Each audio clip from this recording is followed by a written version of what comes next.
Okay, so today we're going deep on a question that I think a lot of people have probably thought about. Like, how do families actually manage to build wealth? And maybe even more importantly, like, keep it going for generations?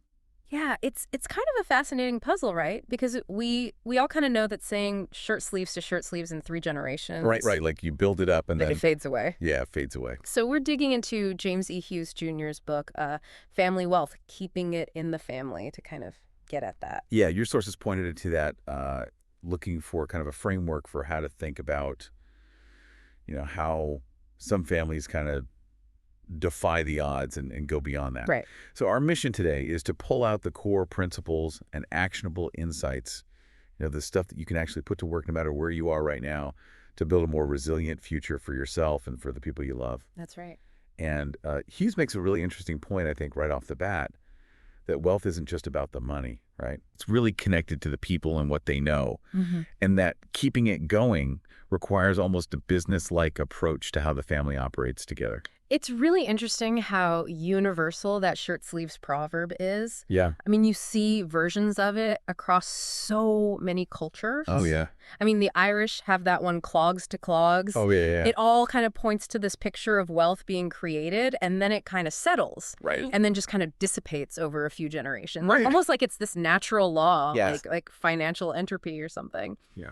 But Hughes asks this great question, like, is that decline really inevitable? Correct. Can wealth be preserved for like a century or Yeah. more, like 4 generations? And his answer is a resounding no. Yeah. It doesn't have to be that way. It doesn't have to be this way. Right. So then that begs the question, okay, so if it's not just some like unavoidable fate, Yeah. what is it that these families do? Right. And he says the key to breaking the cycle isn't just about picking the right stocks or navigating the tax code, although those things are important. Sure. He's saying the real secret sauce is how the family itself functions their behavior, Right. how they make decisions, their whole system of what he calls family governance. Yeah, let's talk about that a little bit, this family governance. Yeah. What Hughes is really getting at is that the financial part is actually secondary. Hmm. The primary wealth is what he calls human capital. The skills and talents and health of the family members. Right. And then also intellectual capital. Yeah. The knowledge, the wisdom, the shared learning, the money, the financial capital is just a tool to support the growth and development of that. Okay, so it's kind of flipping things on its head. Yeah, I think it's a really fundamental shift in perspective. Yeah, for sure. And, Yeah. and how do you actually make this work? Well, a big piece of this, according to Hughes, is this idea of a social compact within the family. Okay, so what is he talking about there? So think of the social compact kind of like your family's unwritten constitution. Right. It's this set of deeply shared values and agreements about how you're all going to operate together. Okay. And it's not just a one-time agreement. Yeah. Each generation needs to actively embrace and reaffirm these core values Right. to keep that compact alive and relevant. Right. So it requires ongoing buy-in from everyone. So you've got this shared understanding, and then it sounds like that naturally leads to needing a more formal way of actually making decisions. Exactly. So you need some kind of system, Right. right? Like a representative governance Right. that reflects those values. Precisely. It's about creating a structure where the values aren't just talked about, but they're actively guiding how you make choices. Yeah. So it's almost like you could think of it as a family parliament, Right. where you've got representatives who are acting in accordance with those principles. So then this brings up the question, like, what is the point? What's the point of all this family governance? Well, according to Hughes, the overarching aim is to enhance each individual family member's ability to pursue happiness. Hmm. And it's that focus on individual well-being that actually strengthens the family as a whole, Right. and then allows for the long-term preservation of all forms of their wealth. Human, intellectual, and, yes, financial. I love the analogy he uses, which might surprise some people. What's that? He suggests thinking of the family almost like a business. Right. Now, obviously, a family isn't a corporation. No. But what's the connection there that he's drawing? It's about adopting that long-term strategic mindset. Yeah. Businesses understand the need for planning for the future, Right. especially when it comes to leadership, succession planning. Right. And Hughes is saying that families who want to preserve their wealth need to apply that same kind of thinking Yeah. and recognize that their core business is really fostering the well-being and the potential of their members. And here's where it gets really interesting to me. Hughes points out this major danger zone of getting so focused on the financial side of things that you actually neglect the human and intellectual capital within the family. Right. And he's saying that this imbalance is a huge reason why family fortunes disappear. Yeah. It's almost like a company obsessing over its quarterly profits Right. and completely ignoring, like, developing their employee skills or investing in innovation for the future. That's a great analogy. And what I think is fascinating is that we're actually in this period of huge demographic change right now where people are living longer Yes. and healthier lives, which means families have much more time Much longer. to benefit from that wisdom and skills. Right. And he sees this as a massive opportunity Huge opportunity. for families that are serious about this wealth preservation business. Yes. He also talks about going beyond that traditional financial balance sheet. Right. What's he talking about there? He's emphasizing this idea of a qualitative balance sheet. I mean, we're all familiar with the quantitative assets and liabilities, Right. but Hughes is arguing that we also need to track the qualitative aspects, the skills, the knowledge, the health, the overall well-being of each family member. Okay. These are often the most valuable assets a family has, Yeah. but they're rarely actually measured Yeah, that's so true. or really even appreciated. That makes me think of that story that Hughes shares about the copper beech tree. Oh, yeah. Remember that one? Yes, I do. Tell me about it. So he tells the story about this guy, Marshall Iotti, who was told that a copper beech tree takes 150 years to reach maturity. Wow. And he famously replies, "Then we must plant it this afternoon." I love that. It's just such a perfect example of the long-term perspective that's required for true wealth preservation. It really is. You have to take action today, Yeah. even if you're not going to see the full benefits for generations. Right, start planting those seeds for a future Yeah. you might not even live to see. You might not see it. Yeah, so the underlying theory here really does come back to human behavior, right, and how families organize themselves. That's the clue. It's about fostering that sense of shared purpose and responsibility. Yeah. Hughes actually draws on thinkers like Aristotle, who considered the family to be the very first and most fundamental unit of governance. It's within the family that we first learn about values, about contributing to a common good, Right. and about entering into those initial social compacts, where we agree to certain limitations on our individual freedoms for the benefit of the group. And so how do you fight against this natural tendency for things to kind of break down over time, what Hughes calls entropy? Right. Like, how do families keep things fresh and dynamic? They need to continually renew what he calls their creative energy. It's not about constantly reinventing the wheel, but it is about regularly revisiting and reaffirming those core values and the system of governance to make sure that it stays relevant and it continues to bind the family together. And so a big part of that renewal is recognizing where the true value lies. Exactly. Which he says is the family's individual member. Right. With their unique skills and potential, they're the most important assets. Right. And this requires kind of a fundamental shift in how we often operate. Yeah. Instead of focusing on managing liabilities. Right. The emphasis should be on actively growing and developing this human capital. Okay. Investing in education, supporting personal growth, fostering individual talents. So the money is important, but it's more of a supporting actor in this. Exactly. It's a tool, but it's a means to an end. Yeah. The goal is to use it strategically to promote the growth of those human and intellectual assets. Because without thriving individuals, a financial wealth itself is unlikely to last. Yeah. And he talks about the historical role of these social compacts throughout human history. He does. He talks about how societies, from ancient tribes using storytelling to modern nations with written constitutions, they've all relied on these shared values, these agreements to create order and stability. Right. And he even touches on some pretty classic political theory. Yes, he does. He talks about Aristotle and Polybius and their ideas about different forms of government. They looked at aristocracy, oligarchy, republic, democracy, and even, the dangers of anarchy and tyranny. And they observed that these systems tend to go through these cycles of rise and fall. And Hughes really encourages families to understand those patterns so that they can be more aware of the potential pitfalls in their own system. So based on all that analysis, which model does he seem to favor? It seems like he leans towards a Republican model, kind of similar in principle to the American system, where you have clear founding principles. You have checks and balances Right. to prevent any one person or group from having too much power. Right. And you have a process in place for amending those governing documents as the family changes over time. So in this family republic, what's the role of the individual family member? Well, each family member, in a sense, acts as a voter. Okay. They have a responsibility to choose capable people to represent them in those structures and to hold those representatives accountable for upholding the values and acting in the best interest of the whole family. So it all comes back to that purpose of, helping each individual in the family live a really fulfilling life. Exactly. It's echoing the philosophies of, Aristotle, Thomas Jefferson, even Joseph Campbell, with this idea of following your bliss. Right. The point is to create an environment where each person has the opportunity to pursue their own happiness and contribute their talents to the family and to the world. And he outlines a structure for how successful family governance works. Yeah. Can you kind of walk us through that? He describes it as having the members as the foundation. Okay. Then a layer of directors who provide oversight and guidance. And then finally, executives who handle the day-to-day implementation of the plans and initiatives.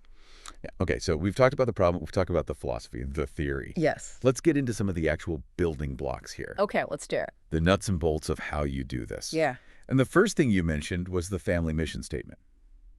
Yes, just like any well-run organization. Right. Hughes says that a family needs to start by clearly defining its purpose, its vision, its values, its goals. Right.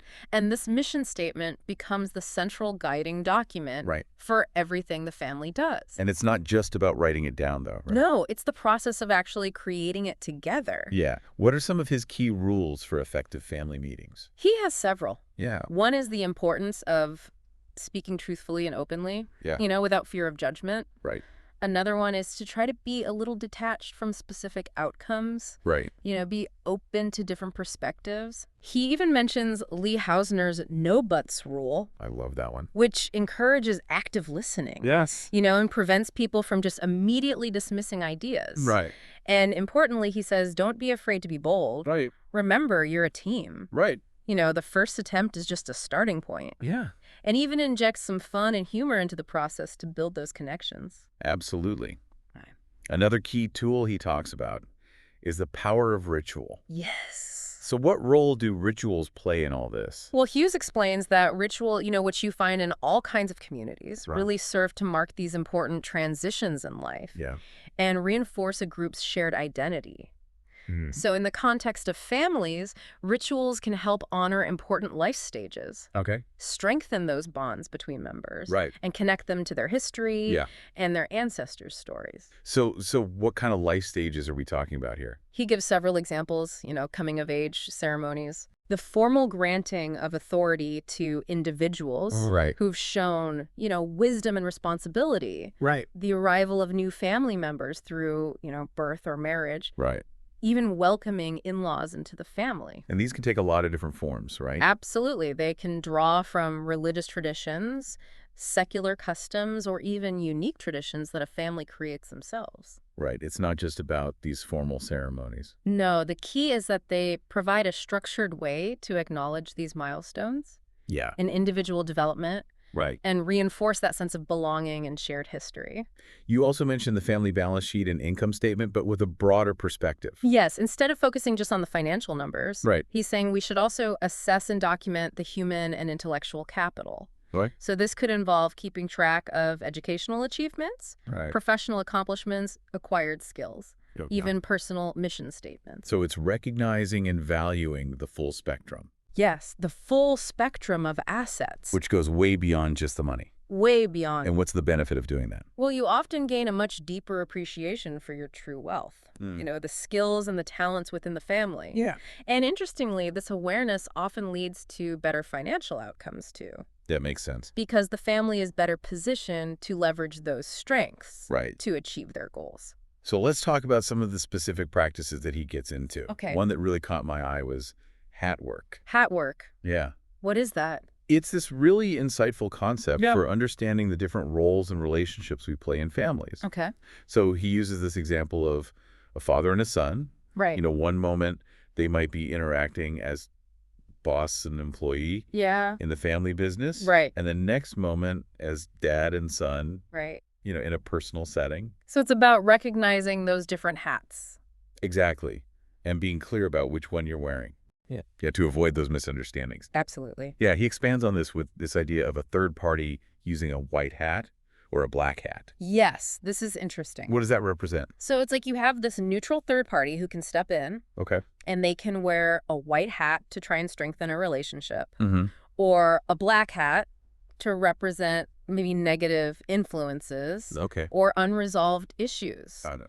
And this draws on this concept of triangulation. Right. Where a third person gets pulled into a two-person conflict. Right. And, he cautions that using this kind of expanded hat work should be done really carefully. Yeah, ideally with the guidance of a trained facilitator. Yeah, especially if you're dealing with sensitive issues. Definitely.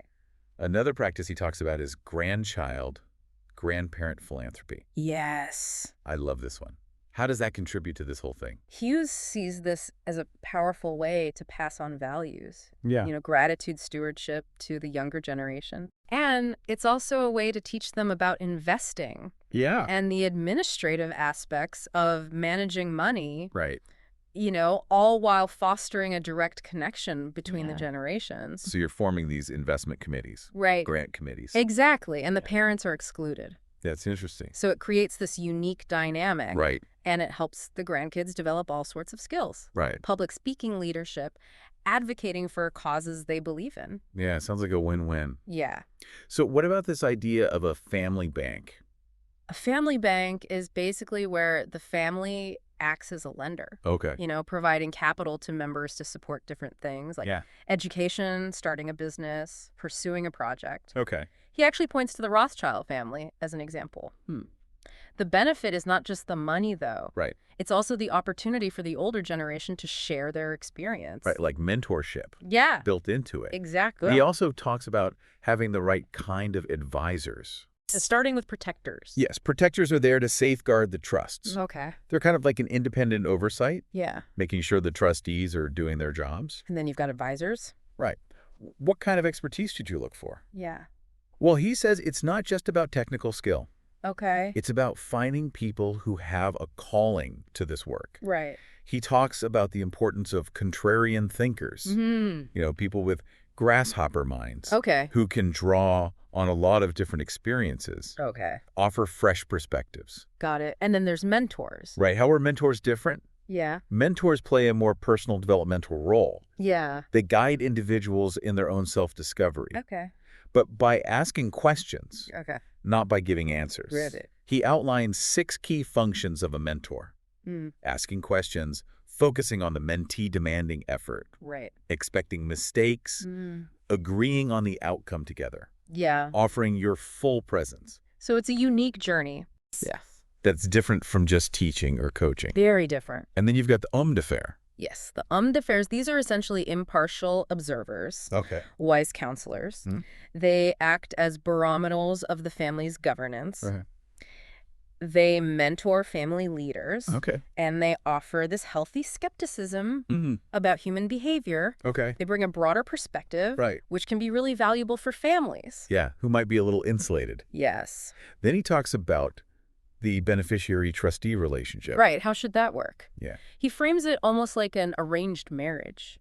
It's a relationship that both parties have to actively work at. Right. The trustee should see themselves as a regent. Focused on educating the beneficiary. And earning authority through competence and transparency. So it's not just about control. No, it's not about just asserting control because you own the assets. Right. It's about earning that respect. Got it. Through your actions. Yeah. He also talks about a council of elders. Yes. The Council of Elders formalizes that judicial branch within the structure. It's there to resolve disputes. Yeah. Reinforce the values. Provide historical perspective, what he calls seventh-generation thinking. So thinking about the long-term implication. Way down the line. So what about evaluating the rising generations? Right, especially the third generation. Yeah. What's his perspective on that? He says to shift the focus away from the parents' dreams Okay. and instead focus on the dreams of the third generation.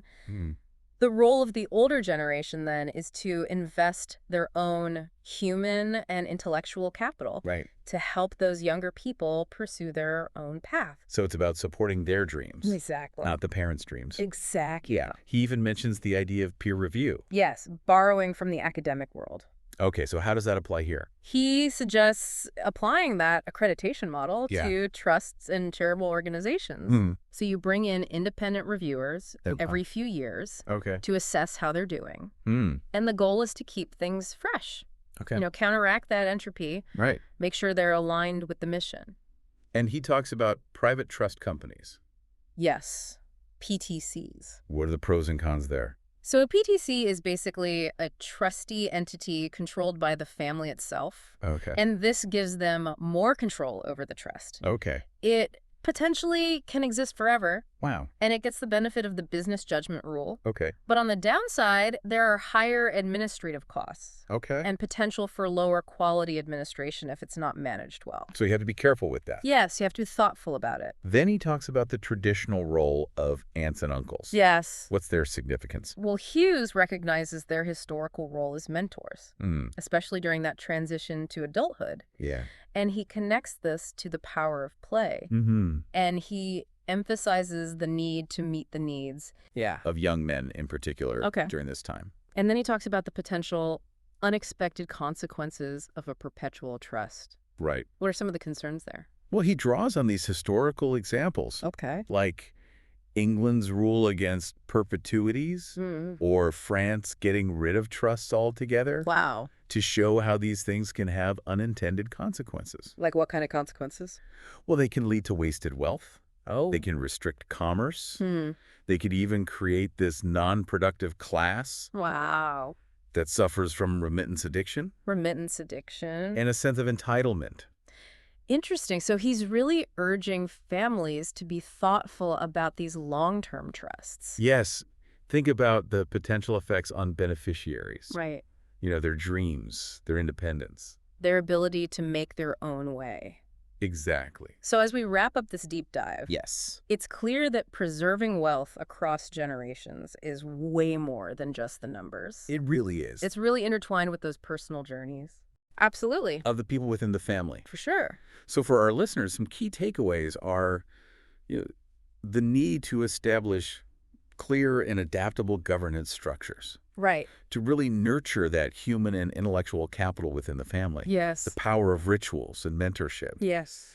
And just to approach these long-term financial structures with a lot of caution. A lot of thought. Yeah. And I think it's important to say that this isn't just for the ultra-wealthy. No. It's for any family that wants to build those strong connections. Exactly. And create a resilient future. Those core ideas about values, communication, supporting each other's happiness, those are universal. Yeah. So think about those tools that we talked about, hat work, to understand those family roles, grandparent philanthropy for those connections across generations. Right. And being thoughtful about choosing mentors. Absolutely. It's about taking those steps today. Yes. To build something that lasts. To plant your copper beech tree.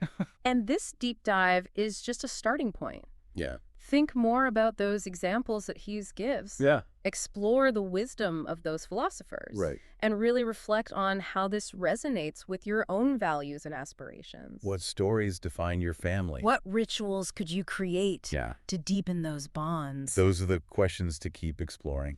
Yeah. So thank you for joining us on this deep dive. It's been a pleasure. And we'll see you next time. See you next time.